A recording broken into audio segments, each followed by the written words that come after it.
சொல்ல முடியாது சொல்லில் அடங்காது வள்ளலே உன் புகழை நான் பாடினால், வள்ளலே உன் புகழை நான் பாடினால் துன்பம் இருக்காது சுகம் விலகாது, துன்பம் இருக்காது சுகம் விலகாது. சத்குருவே உன் துணையை நான் தேடினால், சத்குருவே உன் துணையை நான் தேடினால்.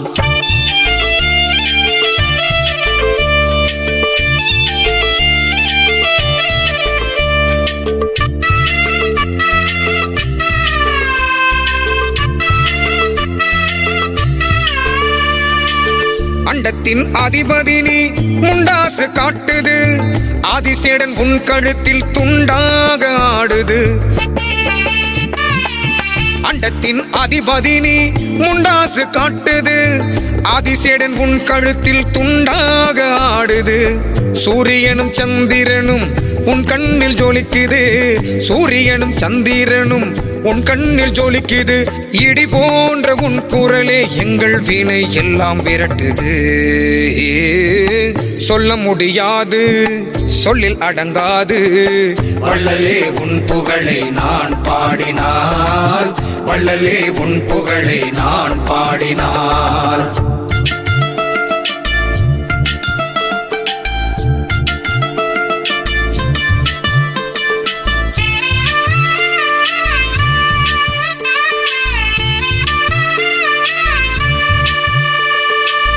புகையில நெருப்பாக வான்வரை எரிகின்றவன், பூமி போல் ஓய்வில்லாமல் எப்போதும் சுழல்கின்றவன்.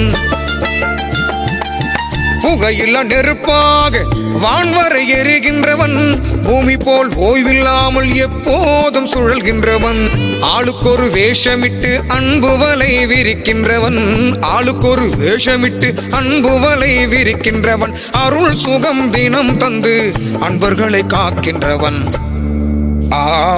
சொல்ல முடியாது சொல்லில் அடங்காது வள்ளலே உன் புகழை நான் பாடினால், வள்ளலே உன் புகழை நான் பாடினால்.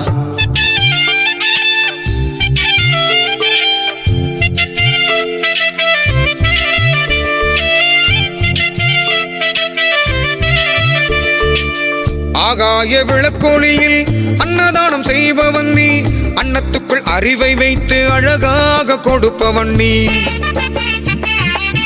ஆகாய விளக்கொளியில் அன்னதானம் செய்பவன் நீ, அன்னத்துக்குள் அறிவை வைத்து அழகாக கொடுப்பவன் நீ.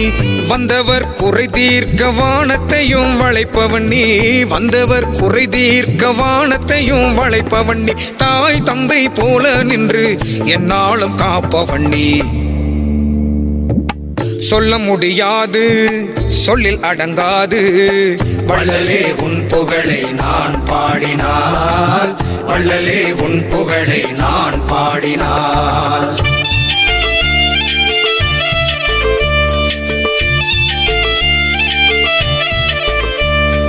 தந்தானமே தந்தானமே தந்தானமே தந்தானமே தந்தானமே தந்தானமே.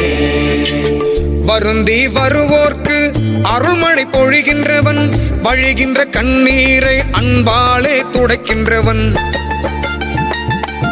வருந்தி வருவோர்க்கு அருள்மழை பொழிகின்றவன், வழிகின்ற கண்ணீரை அன்பாலே துடைக்கின்றவன். பாவிகளின் பாரங்களை தானே சுமக்கின்றவன், பாவிகளின் பாரங்களை தானே சுமக்கின்றவன். தடி கொண்டு விதி என்னும் மாயையை மாய்க்கின்றவன். ஓ சொல்ல முடியாது சொல்லில் அடங்காது வள்ளலே உன் புகழை நான் பாடினால், வள்ளலே உன் புகழை நான் பாடினால்.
இருந்தது அப்படின்னு சொன்னார். கைலாயத்துல தான் நீ இருந்த, கைலாயத்துக்கு போறதுக்கு எதையும் முடிச்சுட்டு போக தேவையில்லப்பா அப்படின்னு சொன்னார். பாருங்க, அப்ப இந்த கைலாயம் பேரானந்தரே, இந்த கைலாயம். அதே மாதிரி பாருங்க மார்க்கண்டேய மகரிஷி எனக்கு பாருங்க அப்படியே வந்து நிஜ ரூபத்துல தன்னை வளர்ந்தனே சொல்லிக்கார். இந்த மந்திரி போல சாதாரண ஆளுங்க காயத்ரி மந்திரத்தை உலகம் ஃபுல்லா பழக்க வந்திருக்கவர் ஆரம்பிச்சுன்னா மகாவிஷ்ணு. அவர் தான் இப்ப காயத்ரி மந்திரத்தை சாதாரண ஆக்கள் சொல்ல முடியாது, மிக சக்தி படைத்தது. வீரங்களில் 2 மந்திரங்கள் முக்கியமான மந்திரம். அதுல ஒன்று காயத்ரி மந்திரம், அடுத்தது சிவ மந்திரமாகிய மிருத்யுஞ்சய மந்திரம். அப்ப இந்த மந்திரங்களை உலகத்துக்கு பரப்பும் போது இந்த மந்திரத்தின் மூலம் எங்களுடைய மூலத்தோட தொடர்பு கொள்ற அமைதி ஏற்படுது அப்படின்னா அது பகவான் ஸ்ரீமன் நாராயணன் மட்டும்தான் முடியும் அப்படின்னு சொல்லி எனக்கு சொன்னார். இதை மண்ணுலகத்துக்கு ஃபுல்லா நாம் எழுப்பி கத்தி அன்று நாம் சொன்னோம். அதனால அதே நாராயணனை பாருங்க நேருக்கு நேர் எனக்கு காட்டி சித்தி பெற வச்சார். அவர் எப்படி பாருங்க தான் நேருக்கு நேர் பாருங்க இந்த காயத்ரி மூலம் அதை சித்தி பெற்றாரோ அதே மாதிரி அந்த நாராயணன் பாருங்க ராமராமன் கிருஷ்ணரை வந்தார். ஸ்ரீமன் கிருஷ்ணனுடைய நேரடி பாருங்க தரிசனம், நேரடியா நீ யார் அவர் யார் என்பதை நேருக்கு நேரே காட்டினார் பாருங்க. அப்படி அந்த பணி உனக்குரிய பணியப்பா, இதை பாரம்பரிய அப்படி நீ யார் என்று இப்ப கண்டுபிடிச்சு விட்டாய் பாருங்க. உலகத்துக்கு தர்மத்தை பாருங்க போதிக்க வந்தவர் நீ. அதனால பாருடைய உன்னுடைய பாருங்க கர்மங்கள் கர்மயோகியாக கிருஷ்ணன் பாந்த மாதிரி இந்த உலகத்துல கர்மயோகியாக வாழ் அப்படின்னு சொல்லி ஆசீர்வாதம் பண்ணி பாருங்க காவி தந்து மக்களோட மக்களை அடியார்களுக்கு அடியே நான் இருந்து சேவையாற்றப்பா. அந்த சேவை அதாவது இந்த கடமை செய்யும் போது மட்டும்தான் நீ பாருங்க என்ன இந்த காவி கட்டணும். மற்ற நேரத்துல மக்களோட மக்களா இருந்து மக்களுக்கு சேவை செய்ய பாக்கியத்தை கொடுத்த அந்த பகவானுடைய திருப்பாதத்துக்கு பாருங்க நல்லா யோசிச்சு பாருங்க. கடும் வேதனை, அப்படிப்பட்ட வேதனையில இருந்தவர் இதை பாருங்க என்னை நான் படைத்தவனால மட்டும்தான் இந்த அழுக்கை இல்லாம ஆக்க முடியும். அப்படிப்பட்ட மன அழுக்கை பாருங்க அந்த படைத்தவனே வந்து அழுக்கை இல்லாமாக்கி இந்த உலகத்துல பாருங்க உன்னை அடிவரும் எல்லாருக்கும் பாருங்க நீ எப்படி இந்த மன அழுக்குல இருந்து பிரபா பேருங்க நிலை அடைஞ்சியோ அதே மாதிரி அடைவையப்பா சொல்லிட்டு அந்த பகவானுடைய இந்த 13வது குரு பூசையில பங்கு பெற்றீங்கன்னா இது சாதாரண விஷயம் இல்லை. நம்ம ஏதோ பூர்வீகத்தில் செய்த மிகப்பெரிய பாக்கியம். இதை உங்களால இப்ப உணர முடியாது. நீ போக போக நீங்க உங்களுக்கு எல்லாம் பாருங்க தெரிய வரும். இது பெரிய ஒரு தொடர்பு நமக்கு. இது சாதாரண இப்பத்தைய தொடர்பு இல்லை, பழைய தொடர்பு என்பது நிலையில தெரியும். ஏன்னா எனக்கு அப்படித்தான் உங்களுக்குனாரு. நான் போக்குல எனக்கு ஒன்றுமே தெரியாது. யோசிச்சு பாருங்க, நான் போக்குல பாருங்க சாதாரணமா ஒரு உங்களை போலதான் வாழ்ந்தால் இப்ப அப்படிதான் வாழ்றேன். ஆனா இருந்தாலும் பாருங்க நான் பாருங்க ஒரு காலத்துல ஒரு பாருங்க 25-30 வருஷத்துக்கு முதல் பாருங்க இந்த பச்சை மாംசத்துக்கு அடிமையா இருந்த ஒரு காலத்துல யோசிச்சு பாருங்க. நான் முதல் அவரை சந்தைக்கு போகும்போது அவர் முதல் சொன்ன வார்த்தை பாருங்க, இன்றைக்கு வியாழக்கிழமை சாப்பிட்டது வகுப்புக்குள்ள இருக்கி, நாளை அன்றைக்கு பாருங்க சனிக்கிழமை சாப்பிட்றதுக்கு ஃப்ரிட்ஜுக்குள்ள இருக்கி, நாளைக்கு வெள்ளிக்கிழமை அப்படின்னு சொல்றாரு அப்படின்னு சொன்னாரு. நான் பின்பக்கம் இருக்கு போதும் எனக்கு தான் அது அடிபட்ட மாதிரி இருந்தது பாருங்க. எப்படி என்னுடைய நம்மளோட கதவை திறக்கிறார் இயேசு பிரார்த்தனைகள், தட்டுங்கள் திறக்கப்படும், கேளுங்கள் கொடுக்கப்படும் சொன்னா கதவை தட்டுறல்ல, இவனுடைய மனக்கதவை தட்டு தட்டு அடிக்கடி தட்டு, தியானத்தின் மூலம் தட்டு தட்டு, அது திறக்கப்படும் அப்பா. அங்கே இருப்பவற்ற கேளுங்கள் எல்லாம் கொடுப்பார் அப்படின்னு சொல்லி பாருங்க. அப்படி என்னுடைய மனக்கதவை திறப்பதற்கு ஆரம்ப படி என்பதை பின்னால்தான் நான் அறிஞ்சேன் சொன்னா எல்லாரும் கேட்க வந்தார்கள். என் மனைவிக்கு சொன்ன பாருங்க எனக்கு எல்லாம் எப்படி இந்த விஷயத்தை விடுற அப்படி அவர் சொன்னாவ நான் இங்கெல்லாம் இன்னொல்லாம் கேட்க வந்திருக்கேன், நீ இதே திங்க் பண்ணி வாரீங்க இது பாருங்க அப்படின்னு சொல்லி சொன்னான். அப்ப எனக்கு எல்லாம் இரவெல்லாம் பாருங்க யோசிச்சேன். புத்த பகவான் நைட் எல்லாம் யோசிச்சார் பாரு, யோசிச்சார் சிந்தித்தார் பாரு. ஒரு ஆள் வயசு ஒரு ஆள் வாராரு, ஒரு ஆள் முதுமையா வார என்ன அப்படின்னு கேட்டாங்க. இது விதி அப்படின்னு சொன்னா இந்த விதி என்ன அப்படின்னு சொல்லி திங்க் பண்ணார். நைட் எல்லாம் பகவான் புத்த பகவான் திங்க் பண்ண மாதிரி நைட் எல்லாம் அப்படியே திங்க் பண்ண என்னடா அப்படி போ. அடுத்த நாள் நான் போகும்போது எனக்கு வெக்கமா இருந்தது. பின்னுக்கு போயிருந்தோட சொன்னாரு, நம்ம டேஸ்ட் வரும்போது தானாக விடுபடமாப்பா அப்படின்னு சொன்னார். அப்ப இந்த டேஸ்ட் வரும்போது பாருங்க எங்களை கப்பி பிடிச்சிருக்க எல்லா துன்பங்கள் வேதனைகள் எல்லாம் படிப்படியா அகன்று தன்னுடைய திருக்கோளை காட்சி அர்ஜுனனுக்கு உபதேசம் பண்றார். நீ சோதரிக்கிறதுக்கு காரணம் பாருங்க, நான் உனக்குள்ள பாருங்க இருக்கிறேன், நான் பக்கத்திலே இருக்கிறேன். என்னை நீ நினைக்காமல் அங்க இருக்க ஒரு சித்தப்பா மாமா அவங்க எல்லாம் பாருங்க, அவங்க கூட பக்கம் எல்லாம் அங்கார பக்கம் இருக்க அவங்க நினைக்கிறதால நீ சோதரிக்க அர்ஜுனா அந்த சோர்வில் இருந்து எடுப்பதற்கு பாருங்கள் உபதேசம் பண்ணார். உங்களை சோர்வில் இருக்கிறதுக்கு 16 வருஷமாக உபதேசம் பண்ணி கொண்டிருக்காங்க. யோசிச்சு பாருங்க. எந்த ஞானிகளும் சித்தர்களும் பாருங்க, நீங்க என்னதான் செய்தாலும் பாருங்க, உங்களை சோர்வில் இருந்து எடுப்பதற்காக பாருங்க அவங்க விடாமல் உபதேசம் பண்ணுவாங்க. நீங்க எல்லாம் யோசிச்சு பாருங்க. பகவான் கலைக்கு இல்லை, யோசிச்சு பாருங்க. அர்ஜுனனுக்கு ஏசியும் இல்லை, ஒன்னிச்சு உபதேசம் பண்ணி கீதை உபதேசம் பண்ணிக்கொண்டே இருந்தார். எலும்பு பாருங்க அப்படின்னு சொல்லி அதுக்கு புரோதாவர் காட்டுறாரு. என்னால யோசிச்சு பாருங்க. இல்ல பாருங்க, இந்த உலகத்துல நான் தான் எல்லாம் பாருங்க படைச்சவன், இந்த உலகத்துல நான் தான் என்று சொல்வதை நீங்க சற்று யோசிச்சு பாருங்க. நான் உனக்குள்ள இருக்கிறேன் பாருங்க, இருக்கிற ஆளை விட்டு நீ உலகத்தை பேசல அப்படியே போயிட்டா. நான் உனக்குள்ள இருக்கிறேன் பாருங்க, நான் சொன்னா நீ உங்களுக்கு விளங்காத உலகத்துக்கு கேட்டுதான் நான் அவதாரம் பண்ணி வந்திருக்கிறப்பா என்று சொன்னதா அது. நான் அவதாரம் பண்ணீங்க, என்னை பூர்ணமாக நீ சரணாகதி அடைஞ்சி அப்படின்னா என்னுடைய முழு அருள் உனக்கு கிடைக்கும் அப்பா அப்படின்னு சொன்னார். என் குருநாதர் சொன்னார் பாருங்க, என்னை பூர்ணமாக நீ சரணாகதி அடைஞ்சா உன் குடும்பம் பிள்ளைகளோட எல்லாரையும் நான் பார்த்துக் கொள்வேன் அப்படின்னு சொன்னார். இப்ப பார்க்கிறார் பாருங்க, எல்லாம் அவர் செய்தார். நேற்று இன்று நாளை என்ன செய்யலாம் அப்படி என்று இருந்தவன் நேற்று நாளை இன்று என்றும் இல்லை, என்றும் சந்தோஷமாக இருக்கிறார். இந்த நிலையை நீங்க அடையணும், இந்த நிலையை இந்த உலகம் அடையணும் அப்படின்னு சொல்லி ஆசைப்பட்டவர் பாருங்க. அவருடைய 13வது குரு பூசை பாருங்க. எல்லா தீர்த்தங்களும் பெரிய தீர்த்தம் பாருங்க ஒரு குருவுடைய பாத தீர்த்தம். அதனால மட்டும்தான் பாவத்தை போக்க முடியும் பாருங்க. எல்லா பாவங்களையும் போக்கக்கூடிய ஒரு பரமபதம் சிவபெருமானுடைய குருவோட பாதம். குருவோட பாதத்தால மட்டும்தான் பாருங்க நம்ம பிரபா பேய்களை அடையக்கூடிய, அதாவது பல புறவைகளை செய்த எல்லா கர்மங்களையும் அடைக்கக்கூடியது அந்த குருவுடைய பாதம் தான். யோசிச்சு பாருங்க. என்னுடைய குருநாதர் பாருங்க ஞானானந்தகிரி சுவாமிக்கு இவங்க 5 பேர் சிஷியனா இருந்தவர். 4 வேதங்களை கற்க வேண்டும், ஞானத்தை பெறணும் என்ற துடிப்பில 22 வயசுல பாருங்க அவரோட இருந்தார். அவர் ஒரு நைட் கனவு கண்டார். நம்ம குருநாதர் 4 வேதங்களை போட்டு புதைக்கிற மாதிரி கனவு கண்டிருக்கார். யோசிச்சார் காலையில யோசிச்சார், 4 வேதங்களையும் பாரு கற்று பிறவாம் நிலை அடையணும், ஞானத்தை பெறணும் என்று நாம் அந்த எனக்கு இப்படி ஒரு கனவு வந்ததே அப்படின்னு சோர்ந்து போயிருந்தார். இதை பார்த்தா மகாத்மா காந்தி ஒரு கனவு கண்டிருக்கிறார். சிலர் ஜெயிக்க மகான்களுக்கு பாருங்க சோதனை. உடனே அவர் கேட்டாரா, நம்ம சாமியை பாருங்க சிலோன் தான் கூப்பிடுவாரா, என்ன சிலோன் யோசிக்கிறார் அப்படின்னு சொன்னார். இந்த குருவோட பரமபதம் பாதம் சக்தி வாய்ந்த சொல்வதற்கு இந்த கதை. 4 வேதங்களையும் படிக்கிறதுக்கு வந்த சாமி நான் ஏதோ கரமண்ட 4 வேதங்களை பற்றி புதைக்கிற மாதிரி கரமண்டர் அப்படின்னு சொன்னார். உடனே சிரிச்சார் ஞானானந்த சுவாமி. 385 வருஷம் வாழ்ந்தவர், பெரிய மகாசக்தி படைச்ச ஒரு பெரிய மகான். சிலோன் போய் மொட்டை அடிச்சுட்டு முடிந்து வாப்பா அப்படின்னு சொன்னார். சிலோன் தான் சுவாமி பட்ட பேர் சொல்றாரு. சிலோன் போய் மொட்டை அடிச்சுட்டு குளிச்சுட்டு வாப்பா அப்படின்னு மொட்டை அடிச்சுட்டு குளிச்சுட்டு வந்து கீழே இடிக்க சொன்னாரா.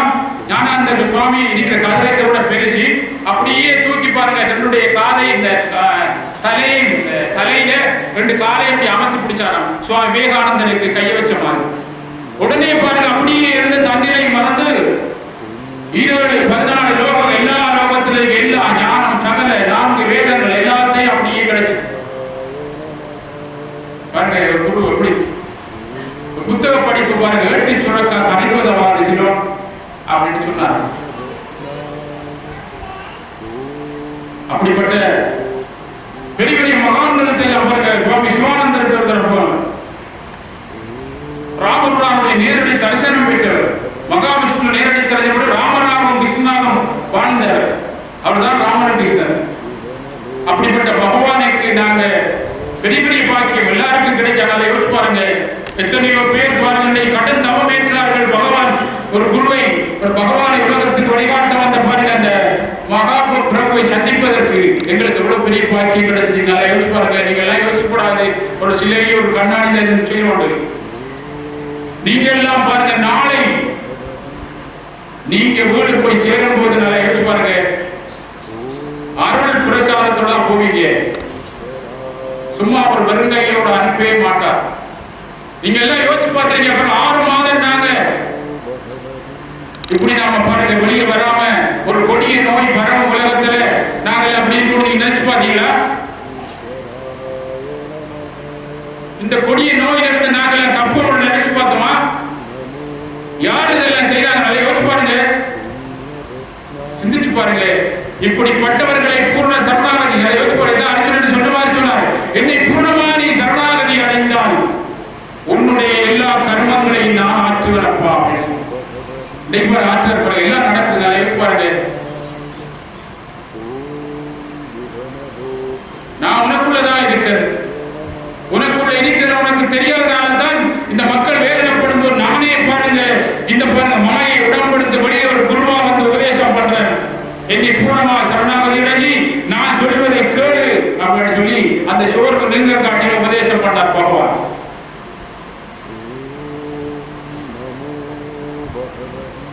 அதனால பெரிய பாக்கியம் நமக்கெல்லாம். நமக்கெல்லாம் என்னத்து பிறகு யோசிச்சு பாருங்க, முடிஞ்சா நாளைக்கு எழுதணும் என்ன சுவர் யோசிச்சு பாருங்க. அப்படிப்பட்ட வாழ்க்கையில பாருங்க, இப்படிப்பட்ட பகவான் ஒரு குரு நம்ம கிடைச்சிருக்கின்ற பெரிய பாக்கியம். குருதான் கடவுளை காட்டுபவர், குருதான் எல்லாத்துக்கும் கூட பெரிய சக்தி. நடமாடும் கடவுள் அப்படின்னு நம்ம அடிக்கடி சொல்லுவார் பாருங்க. நடமாடும் கடவுள் நான் இருக்கேன், அங்க போய் பிடிக்கிறார் அப்படின்னு சொல்லுவார் அடிக்கடி. அப்படிப்பட்ட அந்த நடமாடும் கடவுள் இன்றும் நடமாடி கொண்டிருக்கிறதால தான் நான் பாருங்க இந்த பெரிய கட்டணம் கட்டப்பட்டது. இந்த பெரிய பாருங்க இவ்வளவு பேரெல்லாம் நாங்க வட்டிக்க முடியாது, சும்மா வருமா? நல்லா யோசிச்சு பாருங்க வாழ்க்கையில. அப்படிப்பட்ட பெரிய ஒரு பகவானை நமக்கு நம்முடைய திருப்பாதத்துக்கு நாங்க எல்லாரும் சேர்ந்து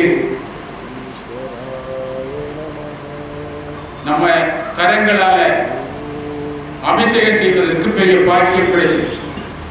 இந்த அபிஷேகத்தின் மூலம் என்னென்ன தன்மைகள் எங்களுக்கு ஏற்படும் அப்படின்றதை நான் உங்களுக்கு யாகம் முடிஞ்சோட நாளைக்கு வடிவாக நாங்கள் உபதேசம் பண்ணுவோம். ஏன் எங்களுக்கு பொருளாதார பிரச்சனை ஏற்படுது, என்ன விஷயம் அப்படின்னு முழுதையும் அணுவணுவா பாருங்க. அப்படி அணுவணுவா பூவர் ஆணிவரவா பிரிச்சு காட்டி உபதேசம் பண்ண சொல்லிட்டார் குரு. மறைக்கப்பட்டிருந்த குப்த வித்தைகள் அனைத்தையும் இந்த கலியுகத்துல மன்னருக்கு போதியப்பா அப்படின்னு சொல்லிக்க. நல்லா யோசிச்சு பாருங்க. அப்படிப்பட்ட பகவானை நாங்கெல்லாம் நினைச்சு பார்க்கல. எப்படி என்ன 9ஆம் மாசம் 24ஆம் தேதி நாங்க குரு பூசையில் எப்படி பங்கு பெற்றோம் நீங்க நினைச்சு பார்த்தீங்களா? யோசிச்சு பாருங்க. எப்படி பாருங்க, போன வருஷம் நாங்க இருந்த மாதிரி தான் இன்னைக்கு வேற எந்த எண்ணமும் இல்லை. நல்லா யோசிச்சு பாருங்க. விளக்குது அவ்வளவு தெய்வீக தன்மை, எந்த சலனமும் இல்லை, எந்த தன்மையும் இல்லை. நாங்க போன வருஷம் அப்படி குரு பூசையில் இருந்த மாதிரி தான் இருக்கு. நல்லா யோசிச்சு பாருங்க. இந்த தன்மை எந்த எதிர்மறையான விஷயம், இந்த தன்மை நம்ம மனதில் இருக்க மாட்டா எந்த எதிர்மறையான விஷயம் நம்மளை தாக்காது. இதுதான் உண்மை. இப்ப நீங்க இருக்கீங்க பாருங்க இந்த நிலை, இந்த நிலைதான் பாருங்க ஒரு உண்மையான நிலைக்கு போற படி. நீங்க நல்லா யோசிச்சு பாருங்க. எந்த சலனமும் இல்ல, எந்த தன்மையும் இல்ல. யோசிச்சு பாருங்க. இப்ப பாருங்க யார் இருக்காரு உங்களுக்குள்ள பாருங்க, ஒரு தெய்வீக தன்மை ஊடுருவி இருக்கு. இந்த தெய்வீக தன்மையை வளர்ப்பதற்காகத்தான் பாருங்க அடிக்கடி வர்றாங்க நம்ம. ஏனென்றா இந்த தெய்வீக தன்மை எப்ப குறையும் போது எங்களுக்கு துன்பம் வரும். யோசிச்சு பாருங்க. எங்க அம்மா அப்பா சேர்றாங்க, ஒரு கரு உண்டாகுது. கருவறை சொல்ல கோயில ஒரு கரு உண்டாகுது பாருங்க. அந்த கரு பாருங்க இந்த உலகத்தில் இந்த பூமியில என்ன செய்யணும், தன்னுடைய கடமையாற்றுவதற்கு ஒரு வீடு வேணும். இது ஒரு வீடு. இந்த வீட்டை பாருங்க, அந்த கருதான் உண்டாக்குற. நம்ம தான் இந்த வீட்டை கட்டின தேர்ந்தெடுத்த. இந்த வீட்டை கட்டின எப்படி கட்டினோம்? எங்க அம்மாவுக்கு நாங்க சொல்றோம் என்ன சாப்பாடு வேணும், என்ன சாப்பாடு போடுவோம்னு சொல்லி அவங்க எண்ணத்தை கொடுத்து அந்த சாப்பாடு அவ சாப்பிட்ட உடனே அந்த சாப்பாடு என்ன ரத்தத்தின் மூலம் கலந்து இந்த உடம்பு உண்டாக்கப்படுது. அப்ப இந்த சாப்பாடு எங்க இருந்து வருதுன்னு சொன்னா மண்ணுல இருந்து வருது. அதனாலதான் இந்த உடம்பு அன்னத்தாலான உடம்பு அன்னமய கோஷம் கோஷம் அன்னத்தால். அதனாலதான் இந்த பூமியில இந்த உடம்பை விடுத்து போறோம். ஏன்னா அந்த பூமி தான் இந்த உடம்பு தான் இது. நாங்க விண்ணுலகத்துல இருந்து வந்து இந்த பூமியில சில கர்மங்களை ஆற்ற வேண்டியிருக்கு. அந்த பூமியில இந்த கர்மங்களை ஆற்றுவதற்கு பாருங்க என்ன செய்யுது, இந்த உடம்பு வேணும். அப்ப இந்த உடம்பை நாங்க தான் உண்டாக்குறோம், வீடு கட்டுற மாதிரி. இந்த வீடை கட்டினா இந்த வீடு அத்திவாரம் பலமா இருக்கணும், இந்த கட்டடம் மிச்ச நாள் இருக்கணும். என்ன செய்வோம்? இந்த அத்திவாரத்தை நாங்க பார்த்துக்கொண்டு இந்த கட்டடத்துக்கு நடுக்க பெயிண்ட் பண்ற மாதிரி இந்த கட்டடம் நாங்க பலமா இருக்கணும். என்ன செய்வோம்? இந்த அத்திவாரத்தோட தொடர்புடும். இந்த அத்திவாரம் நமக்கு கண்ணுக்கு தெரியும், இந்த அத்திவாரம் நமக்கு கண்ணுக்கு தெரியா. அந்த கண்ணுக்கு தெரியா அத்திவாரத்தோட தொடர்புகளை வைக்கிறவர் தான் யாரு? குரு. அந்த சரியா? அப்ப இந்த கண்ணுக்கு தெரிகிற உடம்புக்குள்ள கண்ணுக்கு தெரியாத ஒரு ஆள் பாருங்க வந்து வேலை செய்ய போறாரு. அப்ப கண்ணுக்கு தெரிகிற ஒரு ஆளு கண்ணுக்கு தெரிகிற உடம்பு உண்டாக்குறது எங்க உண்டாக்குற? அம்மாவோட வயிற்றுல இருந்து.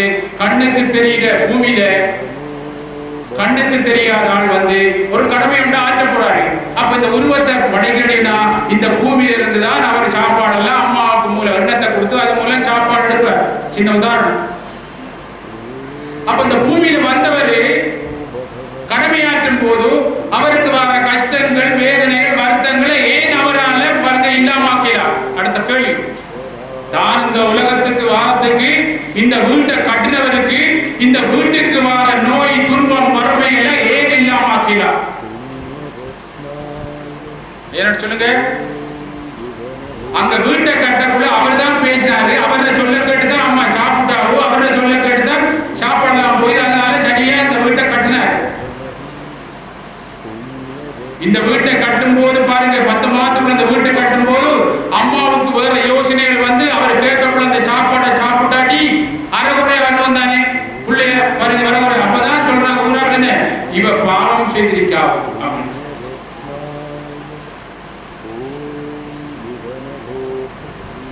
அப்ப இந்த உடம்பு இங்க வந்தவுடனே தனக்கு வர நோய், துன்பங்கள், வறுமைகள் பாருங்க, தனக்கு வரப்போற விபத்துகள், குடிப்பத்த கொரோனால ஏன் தெரியாம இருந்தது? ஏன்னு சொன்னா இந்த கண்ணுக்கு தெரியாத, கண்ணு தெரியும் உடம்புக்குள்ள கண்ணுக்கு தெரியாத வந்த உடனே நாங்க என்ன செய்யறோம்? உலகம் நான் தான் எல்லாம் செய்யறோம், நான் எல்லாம் ஒன்றுமில்லை, நான் தான் அப்படின்னு சொல்லி அவரை பேச விடாம நாங்க மறைச்சு போட்டோம். சில நேரத்தில் அவர் பாருங்க சொல்லுவாரு, சாப்பிடப்பாட்டு பசிக்கிறேன்னு சொல்லுவாரு. நீங்க பாருங்க, நான் காசு பேங்க்ல போடணும், புறவு வந்து சாப்பிடுவோம், ஒரு டீயை குடிச்சிட்டு போவோம். அப்படி போயிட்டு பாருங்க சாப்பாடுலாம் இல்லாம போகல என்ன செய்யும்? சத்த அப்படியே குறைஞ்சி அதுக்கு பிறகுதான் நான் ஹாஸ்பிட்டலுக்கு நான் கிளினிக் போட்ட காசப்புறம் பேங்க்ல எடுத்துக்கிறதுக்கு பாருங்க யாரும் வந்துருக்கா நமக்கு தெரியாது. நான் போடுறோம் அவசரப்பட்டு டீ குடிச்சிட்டு போய் சாப்பாடு இல்லாம அப்புறம் அந்த காசு எடுக்கிறதுக்காக தான் அவர் சாப்பிடா போடா போடா அங்க போய் எவ்வளோ கட்டணங்களை கட்டுறா காசு கட்டுறா அப்படி கட்டி போய் பாருங்க இந்த சக்தியை இழந்துருவோம். அதுக்கு பிறகு இந்த கட்டணத்துக்குள்ள இருக்கிற நிம்மதி இல்லை, எங்க இருக்கிற மாப்பிளங்க தெரியல எங்க நோக்குல அப்படின்னு நம்ம சொல்லுவோம். பாருங்க விளங்குதா? இப்படி எல்லாம் இல்லாம போறதுக்கு தான் குரு வேணும். என்னடா எல்லா அளவுக்கு எங்களுக்கு எவ்வளவு வீடு வேணும், எவ்வளவு சொத்து வேணும், எவ்வளவு கார் வேணும், எல்லாம் வேணும்னா லிமிட்டுக்கு நம்மளை தந்து தரக்கூடிய ஒரு பாருங்க ஒரு திறமை யாருக்கு உண்டா? நம்மளுக்குள்ள இன்னைக்கு அவருக்கு தான். அப்ப நான் தான் செய்யறேன் பாருங்க என்ன செய்யறேன்? மறைக்க அவர் பேசுறத மறைச்சு போட்டோம். அதனால தான் வந்த வினை. இப்ப நம்ம எல்லாம் பாருங்க அந்த வினையை அகற்றுறதுக்காக தான் சொல்ற பகவான், எப்பெல்லாம் தர்மம் குன்றி அதர்மங்குதோ அப்பெல்லாம் நான் வருவனப்பா, அந்த உலகத்துக்கு ஏற்ற மாதிரி நான் அவதாரம் பண்ணுவேன். அன்று கிருஷ்ணன் பாருங்க முடியெல்லாம் போட்டு பாருங்க கருப்பு அவதாரம் பண்ணான். இன்று பூலோகத்துக்கு ஏற்ற அப்படி அவதாரம் பண்ணலாம். ஆனா கிருஷ்ணன் வருவான் தான், ஆனா இந்த உலகத்துக்கு ஏற்ற மாதிரி தான் வருவான். பாருங்க இந்த கொரோனா பொய்த்து அப்படின்னு சொன்னா நாங்க பொய்த்து ஆனா முற்றுமுழுதா போல இருக்கு தான் சொல்லுவோம். ஆறு ஞானிகள் ஏன்னு சொன்னா இது போல எப்படி போனா மண் உலகத்துல உயிர் சத்து கூடும் போது அது போகும், மண் உலகத்துல உயிர் சத்து குறையும் போது ஏதோ ஒரு விதத்துல ஒரு நோய் வரும். மண் உலகத்துல பாருங்க உயிர் சத்து கூடும் போது அது போகும். ஆனா இது ஒரு 100 வருஷத்துக்கு பிறகு மண் உலகத்துல இதேமா உயிர் சத்து குறைஞ்சா அந்த மண் உலகத்துல அப்பரிக்க சூழ்நிலைக்கு ஏற்ற மாதிரி இன்னொரு நோய் வரும், அதுக்கு ஏற்ற மாதிரி ஒரு பேரை வைப்பாங்க. இதான் உண்மை. இதுக்கு உதாரணம், நீங்க சின்னல்ல கஷ்டப்பட்டிருப்பீங்க, இப்ப ஒரு குருவிட்ட வந்து பாருங்க நல்லா பாருங்க சக்தி பெற்று நீங்க நல்லா இருப்பீங்க. நீங்க சொல்றீங்க தான் நான் சின்னல்ல கஷ்டப்பட்டேன், இப்ப நான் பாருங்க இப்ப நல்லா இருக்கேன்னா இதை பார்த்து தானே சொல்றீங்க. அவன் இருக்குதானே புகழ்ல தானே திருப்பி வராதுன்ற என்ன சுவர்? நீங்க உயிர் சத்து குறைஞ்சா அந்த கஷ்டம் மாதிரி இல்லை, வேற கஷ்டம் சூழல் கேட்ட வரும். அதே மாதிரி தான் நோ ஒன்றுதான். அப்ப இந்த தன்மையில இருந்து இது போல நான் கணக்கு விளங்கப்படுத்தணும் உங்களுக்கு, பாருங்க டைம் இல்ல. இது போல பல விஷயங்கள்ல இந்த உலகத்திலிருந்து காப்பாற்றுற அறிவு கண்ணை தூண்டக்கூடிய அறிவுமயமாக எங்களை வாழ வைக்க போறதுக்கு இப்படிப்பட்டவர்கள் எங்களுக்கு கட்டாயம் தேவை. இப்படிப்பட்டவரோடு நான் தொடர்பு கொண்டதனால்தான் அப்படிப்பட்ட விஷயத்தை சொல்லி உங்களை நிச்சயம் பாருங்க பூர்ணமாசி சரணாகதி அடைஞ்சா நீங்க என்னதான் பாவம் செய்தாலும் உங்களை இந்த உலகத்திலிருந்து காப்பாத்தலாம் என்று சொல்லி அடிச்சு நான் சொல்றேன்னு சொன்னா அவர் எனக்கு போதிச்சு எனக்கு காட்டி எனக்கு காட்டுறார், நிச்சயம் காப்பாத்தலாம். இல்ல நான் எப்படி சொல்றேன் உங்களுக்குள்ள சாதாரண யோசிச்சு பாருங்க. அப்படிப்பட்ட ஒரு பகவானை நினைச்சு பிரார்த்தனை, நல்லவரை காண்பது நன்று, நல்லார் சொல் கேட்பது நன்று, நல்லாரை நினைப்பது நன்று, பாருங்க நல்லாரை பார்ப்பது நன்று. அப்படிப்பட்ட இந்த நல்லார்கிட்ட போனோம்டா நல்ல விஷயம் தான் பேசுவார். நீங்க எல்லாம் யோசிச்சு பாருங்க, உலகத்துல நல்ல அடிக்காக்கள், ஞானிகள், சித்தர்கள், யோகிகள், உலகத்துல பணக்காரர்கள் எல்லாரும் பாருங்க கூடியிருந்து நல்ல விஷயத்தை தான் பேசுவார்கள். அதனால்தான் அவர்கள் நிரந்தரமா நல்லா இருக்காரு. உலகத்துல வறுமையா கஷ்டப்படுறவர்கள் எல்லாம் பாருங்க என்ன வாங்கினா பாருங்க எனக்கு நோ அது நோ அவர் அப்படி இவர் இப்படி அது கோபம் குரோதம் அப்படித்தான் பிரிப்பாங்க. அதனாலதான் வறுமையா இருக்காங்க. அதனால்தான் நல்லாரை நாடு, நல்லாரை நாடுவதும் நன்று, நல்லார் சொற் கேட்பதும் நன்று, நல்லாரை பார்ப்பதும் நன்று, நல்லாரை நினைப்பதும் நன்று, நல்லாரை பற்றி பேசுவதும் நன்று.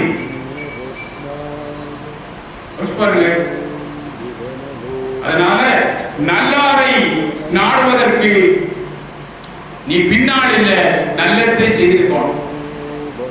இதான் காரணம். நீங்க எல்லாம் பின்னால நல்லதை செய்திருக்கீங்க, அதனால தான் நல்லாரை நாடி வந்திருக்கீங்க. நல்லா யோசிச்சு பாருங்க. அப்படிப்பட்ட ஒரு பெரிய மகாபுருஷரை இதுவரை பாருங்க உலகத்தில் எவரும் பார்க்க முடியாத கிருஷ்ணராகவன் ராமராவன் மிக எளிய முறையில பாருங்க அவதாரம் பண்ணார்.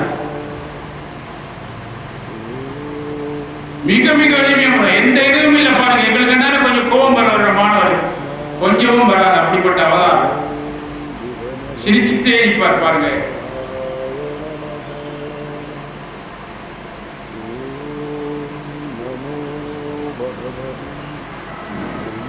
அப்படிப்பட்ட இந்த குரு நம்ம பரம்பொருளை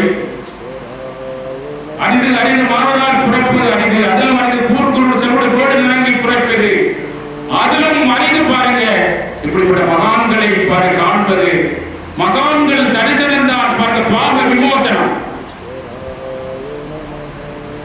யோசிச்சு பாருங்க. அந்த பகவான் பாருங்க பாருங்க தேடி வந்தார் மட்டக்களப்பு மண்ணில பாருங்க. நான் முதல் கால் வைக்கும் போது குரு பார்த்தால் கோடி புண்ணியம் பாருங்க. நல்லா யோசிச்சு பாருங்க. இதான் நடந்தது, இதான் உண்மை.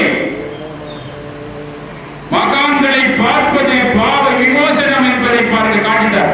கால் வைக்கும் போதே பாருங்க என்னுடைய உள் ஆத்மா பேசுது. வந்திருப்பவர் சாதாரண ஆள் இல்லை பாருங்க, மகாபுருஷர். வந்திருப்பவர் யார் இல்ல, யார் கம்சனை தன்மாய் வந்திருக்கவர் யார்? 8வது பிள்ளையா உன்னை கொல்லுவதற்கு வந்து யார் சொன்னார்? என்ன சொன்னார் பாருங்க. என்ன சொல்லி விதி வந்திருப்பவர் யார் என்று தெரியுமா? யோசிச்சு பாருங்க. பல அவதாரங்களை பண்ண மகள் ஸ்ரீமன் நாராயணன் காயத்ரி சித்தரா வந்திருக்கார். மார்க்கெட்டே மகனை சொல்றார் பாருங்க. வந்திருப்பவர் சாதாரண ஆளில்லை பாருங்க. ஸ்ரீமன் நாராயணனே பாருங்க குள்ள வடிவத்திலே பாருங்க மகாபலிக்கு அவதாரம் பண்ணின மாதிரி உன்னை சந்திப்பதற்காக வந்திருக்கார் அப்பா நாராயணன் அப்படின்னு சொன்னார். இந்த உலகத்து பணியை உன் கையில தருவதற்காக மகாவிஷ்ணு வந்திருக்கிறார்.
மலையில ஒரு படிக்கல்லு கட்டு தான் புள்ளியா இருக்க பாருங்க. நம்ம 2 பேரும் ஒரே கல்லில் தான் எடுத்த என்ன மிதிச்சு வந்து போட்டு படிக்க நகரி வந்து இன்னும் பண்ண கூப்பிடுவாங்கல்ல என்ன விஷயம் அப்போ நான் சொல்லியிருந்தேன். புள்ளியாரு சொன்னாலும் ஒரே மலை தான் சிப்பி எடுத்த நாங்கள் 2 ஒரே கல்லில் ஒரே மலை எடுத்த ஒன்றா தான் முதல் எடுத்தவன் சிப்பி. நீ ஒரு அடியோட இல்லைங்க உடஞ்சி விட்டா அதனால படிக்கட்ட போட்டியா இந்த புள்ளியார் உருவம் பாவத்துக்கு எத்தனை நாள் எவ்வளோ அடி அடிச்சுப்பான். நான் பொறுமையாக தான் இந்த உருவம் வந்து அதே மாதிரி உங்களுடைய புள்ளியார் மூலாதாரம் புள்ளியார். நீங்க சிவன் ஒளிப்படைகிறதுக்கு பல பக்கம் இந்த உலகத்துல அடிக்க நீங்க புள்ளியார் ஆகிறதுக்கு போகல. அப்ப ஆருக்கு பொறுமை சகிப்பு தன்மை இருந்து புள்ளியாராயிருவீங்க. ஞானம் அறிவு வந்துடும். இதுதான் புள்ளியார். நீங்க புள்ளியாராயிருவீங்க. அப்ப நீங்க ஒருவட தெரிவிப்பீங்க. ஞானிகள் பாருங்க இவடத்தை வச்சா அவட தெரிவிப்பாங்க. ஏன்னா எதுவும் இல்லை, எதுவும் தாக்காது. ஆனந்தமா இருக்குது. அந்த ஆனந்த நிலைக்கு கிட்ட போறா எல்லாருக்கும் ஆனந்தம் வரும். சொன்னாரு விவேகானந்தர், கடவுளை கண்டவரை கண்டன், கடவுளை கண்டவரை கண்டுதாரு. பாருங்க, கடவுளை கண்டவரை கண்டாரு. அவர்தான் கடவுளை கண்டவரை கடவுளை கண்டுதாரு.